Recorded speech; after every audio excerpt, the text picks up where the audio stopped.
भगवान राम, लगभग भारत के सभी हिंदू धर्म इनको पूजते हैं क्योंकि इन्होंने ऐसे काम किए थे जो सिर्फ यही कर सकते हैं। और यहाँ तक कि महर्षि वाल्मीकि जी ने भी इनको मर्यादा पुरुषोत्तम कहा था। तो आज की इस वीडियो में हम जानेंगे कि क्यों इन्हें मर्यादा पुरुषोत्तम लोग कहते थे और इनके कौन से सिद्धांत हैं जो आज के लोगों को अपनाना चाहिए। तो मैं हर्ष त्रिपाठी और आप देख रहे हैं सोशल इन्फॉर्मर। तो चलिए शुरू करते हैं।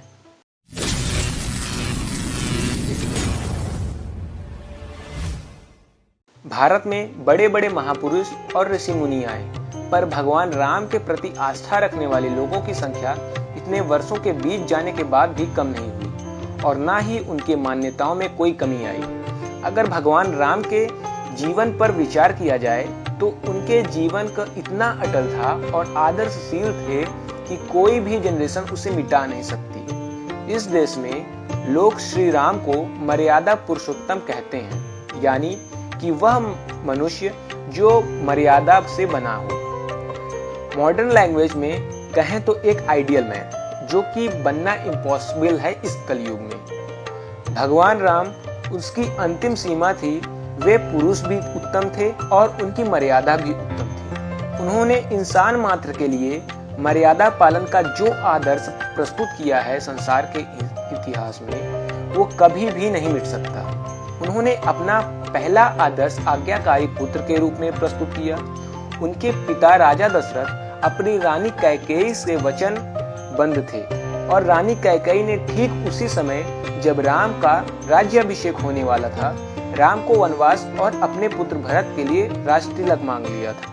राजा दशरथ ना चाहते हुए भी राम को वनवास के लिए कह दिया और श्री राम बिना एक प्रश्न करे हुए सब कुछ अपना राजपाट त्याग करके वनवास की ओर चल दिए।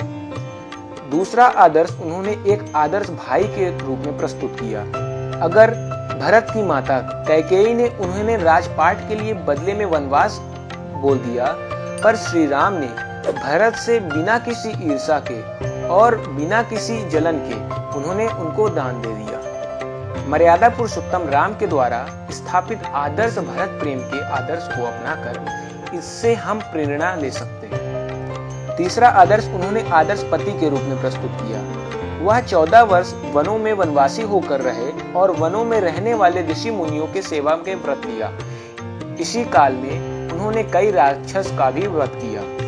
और तो और जब रावण ने उनकी धर्म पत्नी सीता जी को अपहरण करने का दुस्साहस किया, तो भगवान श्री राम ने इस दुष्कर्म के लिए रावण का सर्वनाश भी किया। और ऐसे कई आदर्श हैं श्री राम जी के, जो कि महर्षि वाल्मीकि के रामायण में मिल जाएंगे आपको। तो अब आगे बढ़ते हैं और बात कर लेते हैं कि श्री राम के ऐसे कौन से सिद्धांत हैं जो हम आने वाले जनरेशन को फॉलो करना चाहिए, स्पेशली मॉडर्न जनरेशन के लिए। तो आइए हम बात करते हैं। सबसे पहला है आचरण, मतलब मैनर। महर्षि वाल्मीकि द्वारा लिखित रामायण में भगवान श्री राम को मर्यादा पुरुषोत्तम बताया गया है। श्री राम भगवान विष्णु के रूप थे। इनके आचरण में हम सदा पवित्रता को देख सकते हैं, जो आज हमारे जीवन से गायब हो चुका है। और दूसरा अगर हम बात करें तो वो पिता आज्ञा का पालन करना। जिन लोगों ने भी रामायण पढ़ी या देखी होगी तो उन्होंने यह देखा होगा कि राजा दशरथ के एक बार कहने से ही राम जी वनवास के लिए चल दिए, बिना किसी प्रश्न के अपने पिताजी से, जो कि ऐसा लगता है कि आज के जनरेशन से बहुत मुश्किल है ये एक्सपेक्ट करना।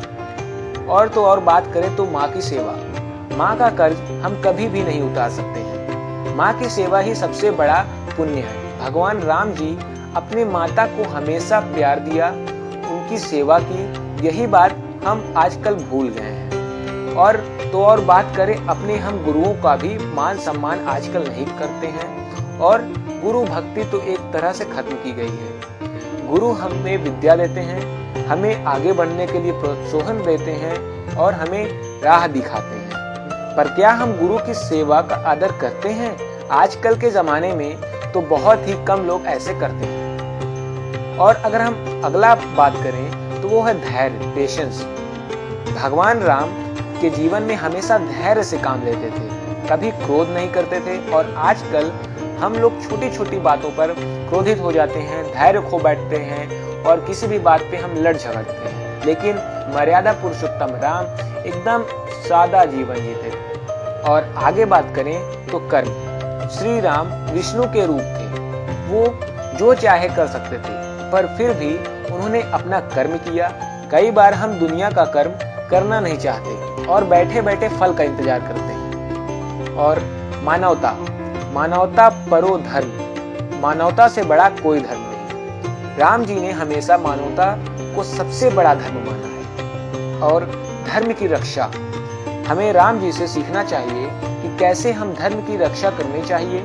यानी यदि धर्म की रक्षा करने के लिए हमें लड़ाई भी लड़नी पड़ी तो हम मुंह नहीं फेरेंगे। और नियति को स्वीकार करना, नियति में जो लिखा हुआ है हमें वह स्वीकार करना चाहिए और उसे समझना चाहिए, एक्सेप्ट करना चाहिए। यही काम भगवान राम ने किया था, कभी नियति को बदलने की कोशिश नहीं की उन्होंने। और जैसा कि हम बात कर रहे थे कि आइडियल मैन आज के कलयुग में बनना एक तरह से इम्पॉसिबल सा हो गया है, क्योंकि लोगों के पास धैर्य या तो कहें कि पेशेंस की चीज एकदम से खत्म होती जा रही है, क्योंकि लोग जरा सा भी इंतजार नहीं कर पा रहे हैं किसी चीज के लिए। आज यानी कलयुग के लोग चाहते हैं कि जल्दी से जल्दी सक्सेसफुल बनना और पैसा बिना किसी धैर्य के और विदाउट गिविंग एनी टाइम। अरे भाई, आप किसी भी चीज में कैसे विजय हासिल कर लेंगे बिना उसको टाइम दिए। आजकल के लोगों की सबसे बड़ी प्रॉब्लम यही बनी जा रही है कि वो किसी चीज को अपना समय नहीं दे पा रहे हैं। ज्यादा से ज्यादा अपना कीमती समय